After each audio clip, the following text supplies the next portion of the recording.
welcome to another edition of Newspaper Headlines Review on Agate Television and Agate Radio. My name is Fanen Kwanu, welcoming you especially to this edition of the program. And as usual, I'm in the studio with Shido Taka. Good morning. Good morning, Fanen. It's good to be back. All right, and then we also have our usual analyst, seasoned journalist, TV Akase. Good morning, sir. Good morning, Fanen and Shido. It's good to be here again. It is. So many things to talk about. We're starting with the Punch newspaper, and the banner headline says Atiku bloc defies PDP governance over coalition talks.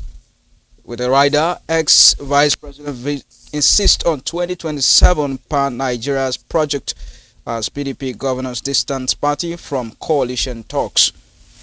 Argon calls out AGF on local government autonomy, stalemate. Presidency slams El-Rufai over plot to woo Buhari. Federal government scrambles to avert GenCoast $5.2 billion. Family feud. Peter alleges Jude diverted 1.3 billion naira. P-Square earnings. That's in entertainment. And Buhari's ex-minister cautions Makinde on successor's plot. So these are some of the headlines we have in the Punch newspaper. And then we're starting off with the politics story. By the way, I left one there, which is Tinubu orders offensive as fresh plateau attacks leaves 51 persons dead.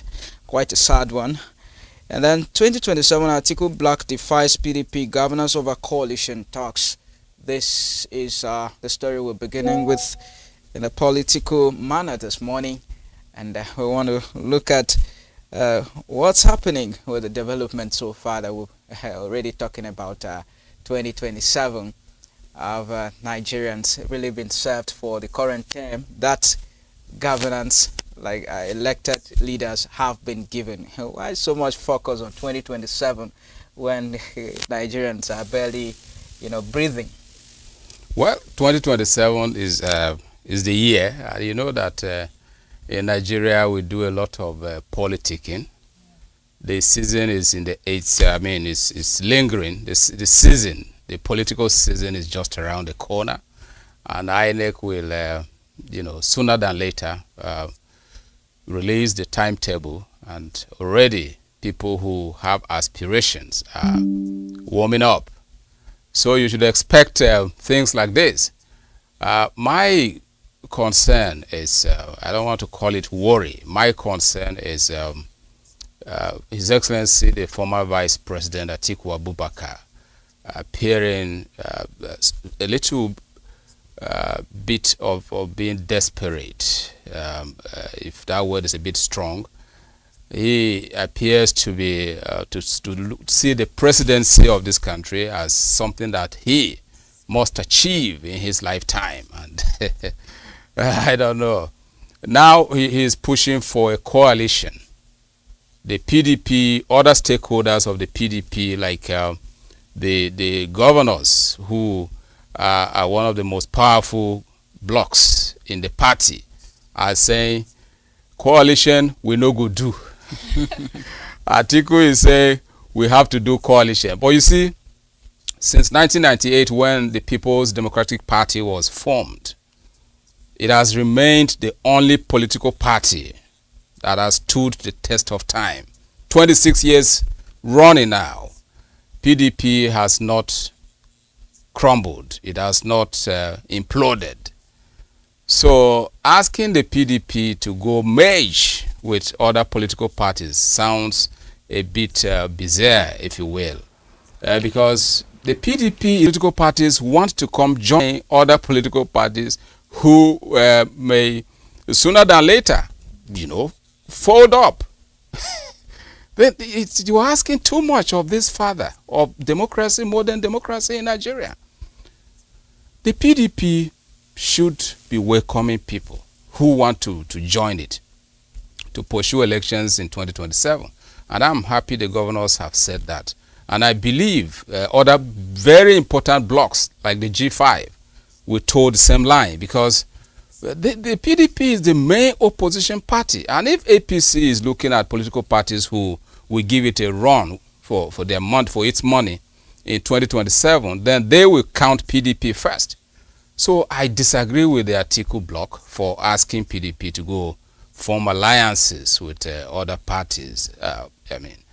So that shouldn't be the way to go. And if I may appeal further to His Excellency the former Vice President, I've said this before.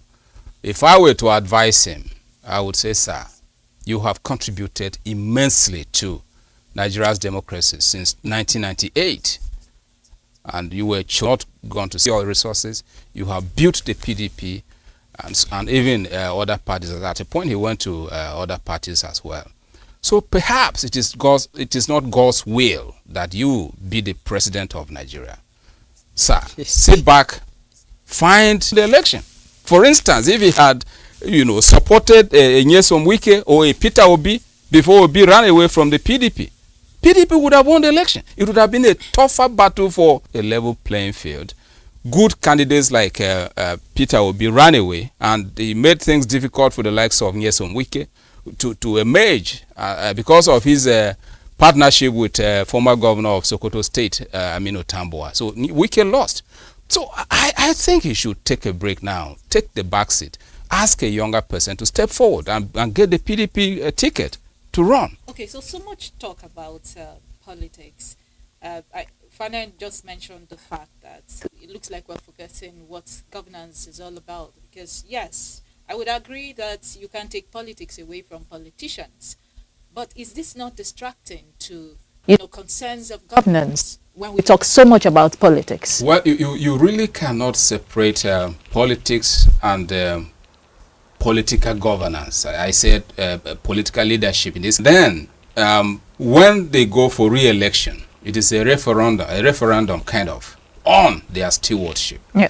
So the people now assess, has this person done well? Does he deserve a second term?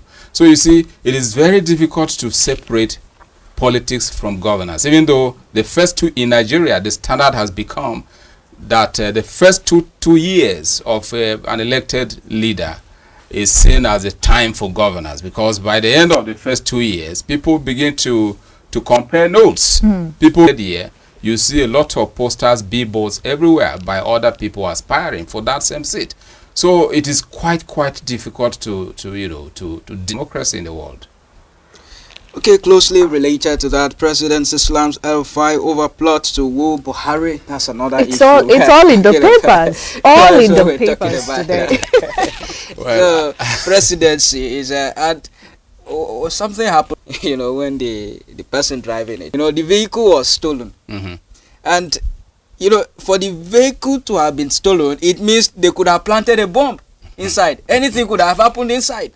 These are the issues we are dealing with. Yes. And the presidency is more keen in responding to political issues. Political issues. Well, I'm still worried. but President Tinubu Plateau yesterday afforded presidential spokesperson Nasir El-Rufai. I've said many times here that El-Rufai courts attention. He loves attention to be on him. So he keeps stirring the waters. The waters. He keeps poking in the eyes of the presidents, and he knows they must respond to him, because he was one of them. Remember when candidate Bola Tinubu went to Chatham House in the United Kingdom? El-Rufai was one of those who spoke on his behalf, and El-Rufai actually spoke on security. I was wondering what was that, but that's to tell you how deeply rooted El-Rufai was in the scheme of things of this government before he failed his nomination to become a minister, and then the problem started. So if I were to advise President Tinubu's spokespeople, they should have ignored El-Rufai. They are giving him all the attention, and any political party will see him as a very relevant person. And then if you do that, by the time elections come, El-Rufai will be able to pull the rug under your feet, because you have given him all the attention. He says something in the small corner, and you are in a bigger house, but you are concerned about what he's saying in that corner. So they are the ones making him to sustain his relevance. So but well, they know better. They are in government. They have all the information at their disposal, which I do not have. So but El-Rufai actually has some game coming up, and the best thing for me is to ignore him. In my estimation, is to ignore him. Okay, so that story you did talk about, which is President Tinubu orders offensive as fresh military attack. I think there's a paper that captures it better, so Yes. we're going to discuss it right there. So in the meantime, Argon calls out AGF on local government autonomy. Stormmate, we are still here. We are still here. This morning, You know. I think the Secretary General of Argon, Abubakar Mohammed, he particularly said that it is because of the insincerity of the AGF that the issue of local government autonomy is still under discussion almost a year when it has been passed by the. It's one of the things delaying that. And I was just from with the central bank. So of what benefit is that going to be to the people? Would the purpose for that declaration be achieved without opening unified accounts? Well, you see, we have to be sincere. The last time we were here, I remember blaming state governors for trying to, hijack the local government chairman to impose on them what they want them to do, that they shouldn't go to CBN to open accounts. Attorney General and Minister for Justice, or Minister of Justice, insisting that local governments must open accounts with the CBN. The CBN is the regulator, financial regulator of this country. Now, if you are insisting that local governments should or must open accounts with the CBN, what have you done in the case of states?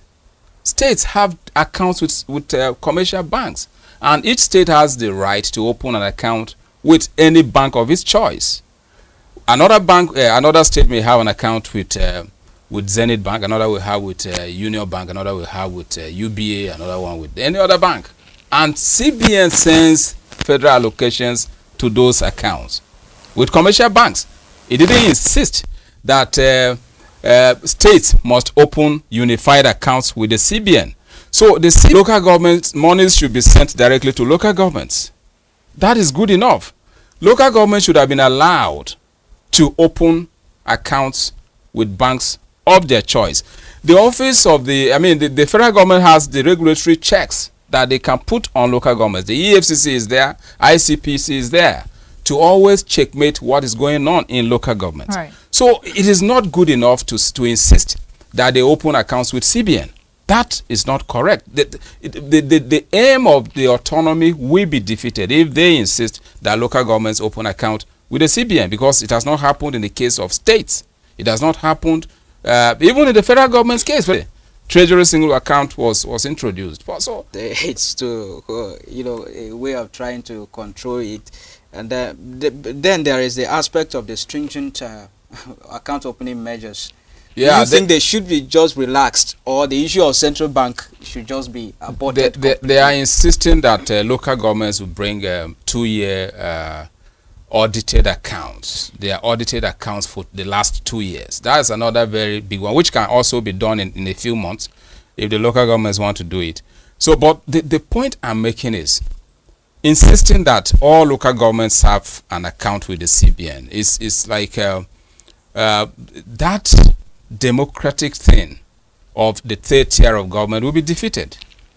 You can still checkmate, you can still put checks on local governments without collapsing all their accounts in a central unit. Allow them to open their accounts. Today, we have e-governance, Right. we have e-banking. The EFCC has checks, has a mechanism that allows it to monitor all transactions if they want to. So why are you afraid? If a local government chairman withdraws money and gives to the state, that money cannot be withdrawn by hand. There is a limit. You can even carry cash now. So if that transaction is done, it will be done electronically, and it is very easy to monitor it. So why are you afraid? If they move the money to whichever account, still EFCC will get alert and track it. So it will be quite easy for you to monitor and know that, well, this local government has withdrawn money and given to the state, or whichever that has happened, whatever that has happened. So I don't think we should bargain on mere opening of accounts. All right, so we have our newspaper here. So Shido, what's okay, there? so let's come back home for a moment with our Gate newspaper, and the banner headline that says there is no faction in Benue PDP, Otom says. And still from our Gate newspaper, MBF faults presidency's silence on Benue killings. A lawmaker reacts as soldiers allegedly torture teenager to death in Benue. Court orders Benue government to pay 6 million naira to widow. You can also find that story in our Gate newspaper. Local government chairman condemns killing of 3 Benue fish traders in Taraba. Federal government screens ambassador nominees. Nigeria should return to God, says Pastor Tominga. And let's start with this story. And we know that paper also carried suspected herdsmen invade community of ex-Senate President David Mark. Would you agree there's silence? Because you just mentioned the fact that the presidency has reacted to the situation in Plateau State. Well, the issue here is having the experience of having the privilege and benefits of being in government. I know that the federal government cannot just move to a state and do anything without the consent of the government of that state. That is why it is called collaborative government or partnership. And these are subnationals. States are subnationals. Now, a state government is supposed to brief Mr. President. A governor is supposed to brief Mr. President on the security situation in his state. And that if that situation is getting out of hand, the governor has to ask Mr. President to intervene by deploying more troops and sending other logistics. And if there are IDPs, the state government through the office of SEMA should write to NEMA and ask for intervention. It depends on the state government.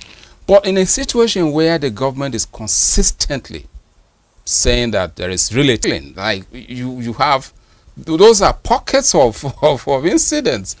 But here we have a very serious situation where people, with a report, if it takes that, and brief him, this is the challenge I'm having, Mr. President. And good thing, the president is of the same political party with him, in an opposition party, very, very highly against him, denying the state of many benefits during that time, including a lot of other privileges that states were getting.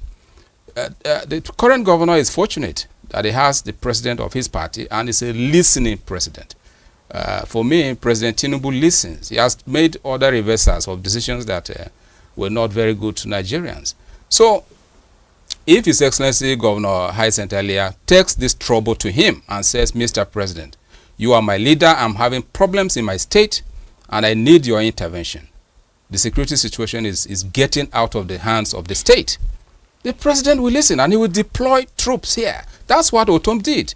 He asked President Buhari, first of all, they sent Operation Ayema Kwatuma Operation Cat Race.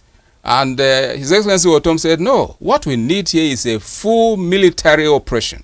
And President Buhari also listened and reversed that exercise Ayema Kwatuma and sent a full military operation called Operation Wild Stroke.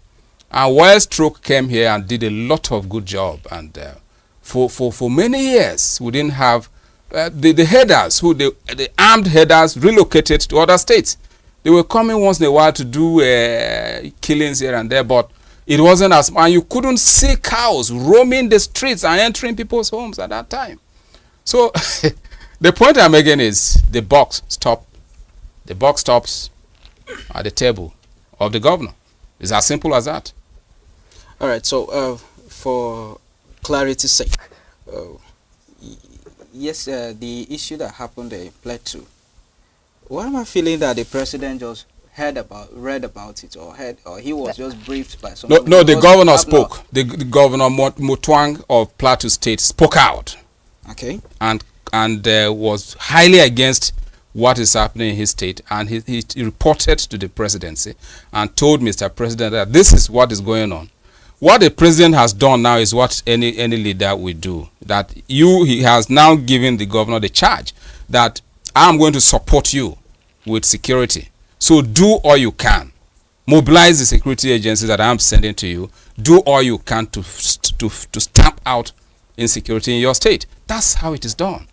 So, but you have to take the lead. That's why you are called the chief security officer of the state, because all the security commanders, DSS commander, the military head here, the police chief, which is the commissioner of police, and luckily we have the assistant inspector general of police also here. And then you have all of these commanders with you in the Security Council meeting. When the president deploys more troops, you have to do it. Of course, these things cannot go to the media, but you have to be seen to be hands-on. You have to have your hands on the job. Yeah. And you have to simple thing that happens. When even the headers, when they look into your eyes and they see that this governor is angry, they retreat. It's as simple as that. They retreat. Okay, we'll talk more on matters of the happenings in Benue and Plateau State. It's also captured by a lot of papers this morning, but let's touch on this before we go for a break, which is the banner headline in Agate newspaper.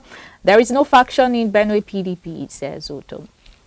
Yeah, well, he is the leader of the party in the state. Right Honorable Ezekiel Adaji as the party chairman, with the deputy Azua Shongo, and so many other, State Secretary Danyikwa, so many other party officials. My zona chairman is Abraham Waro, and so many others. So that's the structure of the party.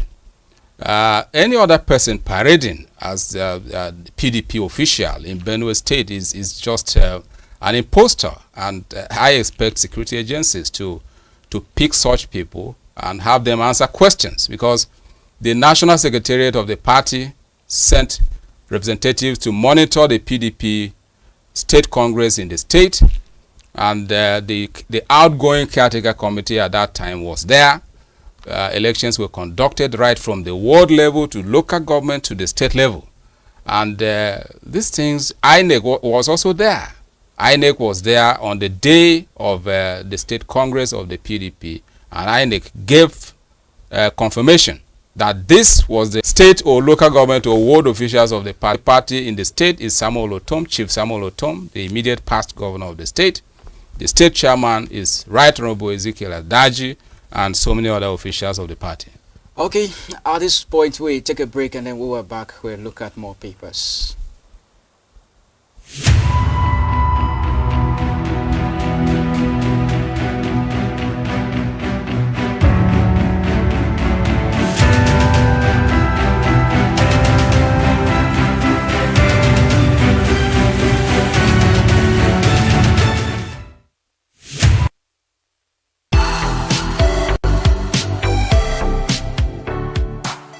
Keep watching Agate Television. Keep watching Agate Televisions. Big shout out to Agate Television, Sky's your limit. Keep watching Agate Television. Keep watching Agate Television, one of the best in the whole city of Makurdi. Peace. Hello, my people. Keep watching Agate Television. Watch out for more. Agate Television, we love you. Special shout out to Agate Television. Agate Television, you're the best. Shout out, peace. Shout out to Agate Television. I love you. You're the best. Best channel, all the fun, the live shows, the best of the best you can get. Agate TV, one of the best rising televisions in North Central Nigeria, which everybody should actually look out for.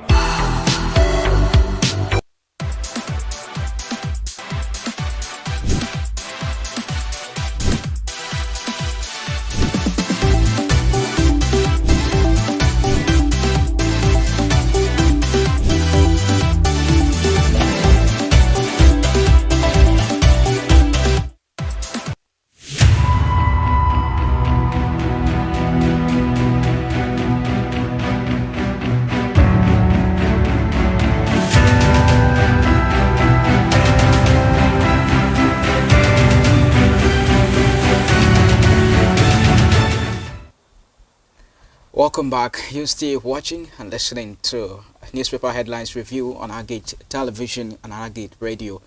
My name is Fanan Kwan. I'm with Shido Taka, and the analyst is TV Akas, a seasoned journalist. All right, so before the break, we were looking at Agate. One more story there before we proceed to others. Right, Fana. We have strayed too far because, yes, everywhere you look around, there's something that needs attention. And sometimes we feel there are distractions towards that attention as well. And a lot of issues coming up in different parts of the country. And one wonders, have we strayed? Shido, just before Chief response, I want to remind us that we are still God people. As a matter of fact, in the state, we are led by a Reverend Father. At the national level, the president's wife is a pastor. So, so far as God is concerned, we are very close to him, if you ask me. Yes, I want to agree with Pastor Iga. Iga is a well-respected man of God in the state and beyond. And what he has said is true. We might not have physically strayed away from God, but in the spirit, it appears so. Yeah. Nigeria has some of the largest numbers of churches and mosques in the world. If you go to an average Nigerian street, you find nothing less than 5 churches in big cities. Go to Lagos, go to and others. You find church Islam is predominant. So yet our behavior appears that we are paying lip service to the word of God. Our pastors, our priests, our imams have been preaching a lot of messages, but it appears the messages are entering from one ear and passing out through the other ear. So what the Reverend Gentleman has said is correct. We need to spiritually draw closer to God, and not just by building churches, by going to church every Sunday or every day, every morning, every evening. No. We should, by our actions, we should be seen to be living the word of God. You know, there's a lot of corruption in Nigeria. A lot of corruption, stinking corruption. And the people who do these things are religious people. They are Christians, they are Muslims. So, how do you the only country that I know in the developing world that begins events with prayer, that tells you how deeply rooted we are in Christianity and Islam. Says. But as soon as that prayer is finished, even the person who prayed may start telling a lie. Right there. It's pathetic. You see people hold the Bible and take an oath. They swear on the day they are sworn into office. They hold either the Bible or the Quran and swear by the Constitution. They hold that Bible and say, I will be for my people, I will do this for my people with the fear of God, so help me God. So help me God. Now, as soon as they enter office, corruption takes over. So you see, that is the kind of thing that Pastor Iga is saying, that Nigerians should return to God, and he is talking about the spiritual retreat, the spiritual return, not the physical one. He is a deep man of God. I have followed him for years, and I respect him a lot. So anytime he says something, I listen to it with the deep mind that this message is deeper than what you have read. Okay, and he listening to you talk. Maybe he should even toe the line of being a man of God, because I didn't know you were deeply spiritual like that. I'm even wondering that is it the current crop of Nigerians that we have, or we are looking at the next generation? Because talking about my own generation itself, I think it's something as you see that in our institutions where at the level of student government, you see the level of corruption going on there. You would even imagine, or you even wish that you even say the secular politics is even better. And these are the crop of people we are hoping that tomorrow they are going to take over the mantle of leadership. Yeah, and I agree with you. But more to that, as I was saying something, we just have to remember that God cannot be mocked. We can't mock God. When we pretend, whatever we do, human beings may not see us do those things, but God sees. So that I agree with you. The younger generation needs to not to follow the bad examples and follow the right examples. But Nigeria is not Nigeria is not all corrupt. When we say this, we don't mean it's not a general statement. Definitely. And perhaps God loves Nigeria so much that no matter the kind of things we do, He has continued to keep this country together, keep this country united. That perhaps He's giving us a chance to change and stop our corrupt ways. If you look at what happens in public places, you will be shocked. The kind of Nigeria's money that is stolen, the kind of state money that, I mean, a lot of things happen. So perhaps God is giving us the opportunity, the chance to change for the better and embrace His teachings and be a better people. You know, right. Maybe that's what. And that's all from. That's why Nigeria is still united this morning. All right, Shinu, let's proceed to the Guardian newspaper, and then it comes with the banner headline. Gencos threatens shut down over 14 trillion naira debt as Ban A customers protest. And then we have just below the nameplate, PDP governors demand review of security strategies as Plateau debt toll climbs to 52. AFCTA, there's Africa Continental Trade Area or something. Obi donates 7.5 million to Plateau IDPs as Benue blocks visit. We also have this one. Nigeria loses $2 billion yearly to medical tourism, says Pate, as a Minister of Health. We have a PDP governors shun coalition to girls and end terrorism. NBA Rivers trade words over conference 300 million naira refund. JAMB wants new upgraded institutions against illegal admissions. So these are the headlines there in the Punch newspaper. We want to talk about the Gencos threatening shut down over 4 trillion naira debt as Ban A customers protest. You know, the executive customers. I wonder if Chief Akasa is part of those protesting. Because you are the ones you see there, Ban A. I'm not. I don't have electricity in my area. Oh, it's been a sad situation. We use a lot of petrol to power our generator every day, so it's not funny. And if the Gencos are threatening, they should remember that already Nigerians are going through a lot. That's right. So they should also be patriotic and bear the stress with Nigerians. If they shut down electricity, where do they want Nigerians to go? It's not everybody who has the capacity to put solar energy in their houses. It's not everybody who has the capacity to even power a generator with diesel or even the small ones with petrol.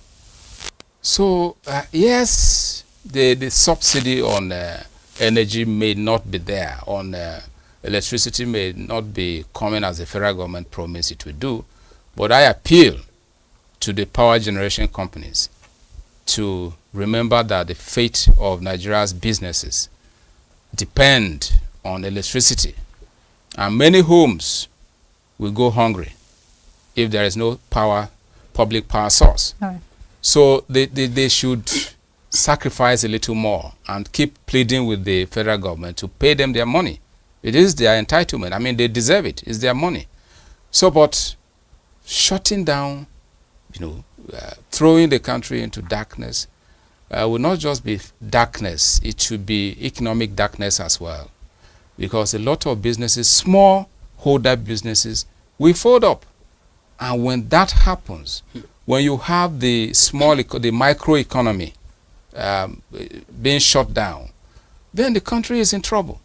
So it's just an appeal I'm making. They are right in what they are saying, but I'm just appealing. And if any of them is listening, they should appeal to their leaders to understand a little more. This one they are doing this is sacrifice for Nigeria and not to the federal government. All right, next story there. Obi donates 7.5 million to Plateau IDPs as Benue blocks visit.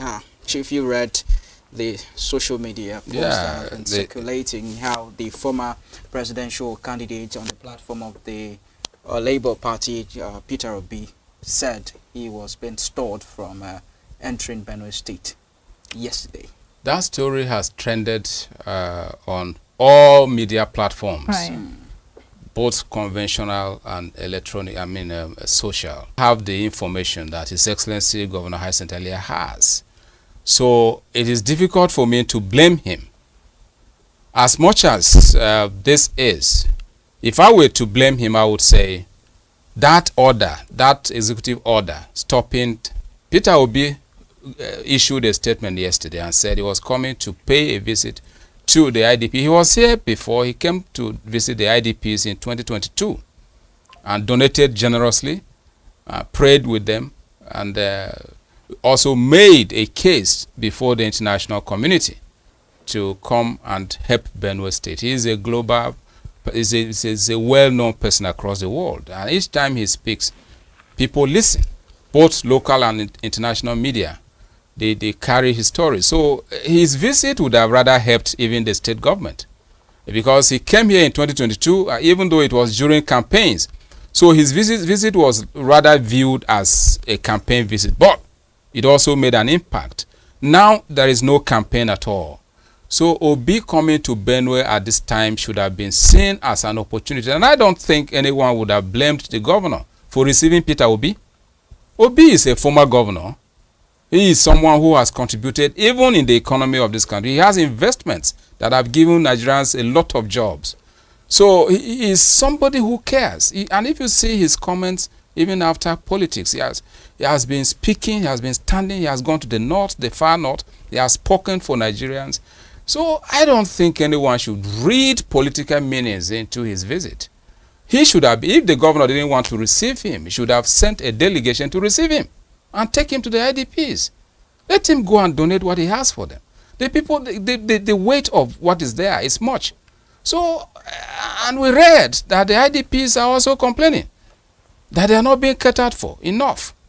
So if someone is coming to assist, why are you stopping him? But as I have said, I do not have the information that His Excellency the Governor has. He is the Chief Security Officer of the state. He has information I do not have. And perhaps he was acting on the strength of that information. And so we can give him the benefit of the doubt. Because if you are the governor, there are information you have, we don't have. But I'm looking at this from the layman's point of view, right, that Obi's visit would have given the state a lot of mileage, both locally and internationally. Okay, and that takes me back, not to prolong this, but it takes me back to concerns of trying to separate politics from the issues on ground, because it's interwoven and sometimes we lose out on things that would have been of benefit to us. Don't you agree? Absolutely. That is why it is wrong to play politics with issues of security and humanitarian issues, like the humanitarian crisis we have now. The last count Benue State government made was under Governor Samuel Otom through SEMA and international organizations. And the IDPs, when we talk about IDPs, we are not looking at only those who are in the camps. There are more people who have been displaced from their communities in almost 19 local governments of Benue State. Now they are living with their relations. Some are living in semi-towns of the state, local government headquarters. Some are living in Makudi here. So, and the last count showed that almost 2 million, about 2 million people were displaced in Benue State. And came on board, and he so issues of humanitarian crisis, because the people who suffer the most when things like this are politicized are the common people, the ordinary citizens, and those who are in the camp. Some of them have been there since 2018, and you can imagine a family man with maybe with a family of 8 or even 10 having to stay in one classroom for 8 years. It's not easy. Right. So I am appealing to the authorities to to show understanding, to be sympathetic to the suffering people of Benue State in terms of the insecurity that has compounded the humanitarian crisis. Shadil, that will be all for the Guardian newspaper. All right, so let's touch ground a little on Vanguard. This morning, Vanguard newspaper, we have 2027, why our party won't join any coalition merger, says PDP governors. And electricity jankles one of imminent shutdown over 4 trillion naira debt. That's also in Vanguard, but already talks about. Then federal government sets 14 months completion deadline for 777 billion naira Abuja Kaduna Zaria Road. And then the banner headline, Plateau Benue killings, on that story, which we have already touched, rock rivers. And we also have, we need strong, resilient banks to achieve $1 trillion economy, says CBN. Is it time to strengthen our banking system? Absolutely. There cannot be any better time than now because our banks need to move with the times. We have some of these other banks that are in the cloud, in the internet cloud, and are doing pretty much better in terms of efficient transactions. People are afraid to put a lot of money in them. I don't want to call their names for advertising purposes. Right. But I mean, our traditional banking, our conventional banks need to do better. They need to improve on their services. And the federal government needs to give them all the support that they need to improve on their services. I mean, import technology if need be that can strengthen, that can make their services easier and faster. Sometimes you want to make a transaction for 2 days. Last week I had a similar problem and I had to approach my bank to look into the situation before they were able to sort it out for me. I couldn't make any transaction. This is a conventional bank. So I expect that our banking system should step up their acts, get modern technology. Technology can be protected.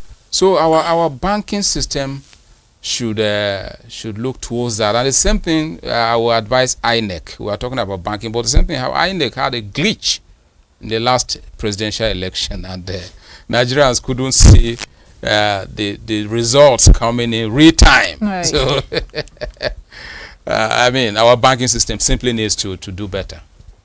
Now into the exciting world of sports.